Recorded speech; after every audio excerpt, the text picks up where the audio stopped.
The desperate effort to contain the massive oil spill in the Gulf of Mexico. The Coast Guard says BP has managed to cap one of the 3 leaks on the damage. The damage gushing is still gushing, though, more than 200,000 gallons still going into the water.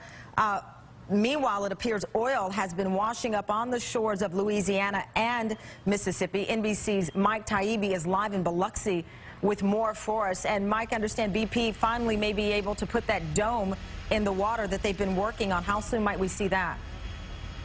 Oh, that's right, Tamara. They're going to start moving that containment dome at about noon today from the place where it was fabricated in Louisiana out to the site about 30 miles offshore. That'll take about 12 hours to get it to that location, and then several days, at least, maybe as much as 4 or 5 days, to lower it into position. Now, think of it. It looks like one of those 4-sided cheese graters we know from our kitchen, but this is reinforced cement and steel. Drop it down over the area of the breach, so that they can then pump up and withdraw all the oil that's there, let the natural gas burn off, and collect the oil and put it in the tanker waiting at the surface. Now, this has worked in the past. The theory is that it can also work at this depth. It's never done it before, a full mile below sea level, but that's the hope.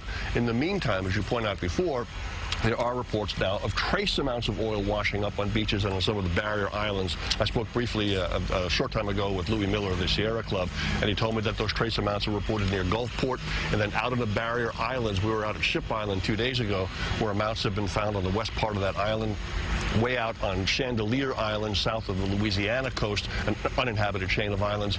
The oil slick is being held off by booms only 50 or 100 yards offshore, so it's getting close, and no one doubts that there's going to be an oil landfall sometime in the next several days, perhaps because of the favorable weather patterns, not until 2 or 3 days from now, but it's out there. It's 2,000 square miles of oil already on the surface, and it's going to hit somewhere.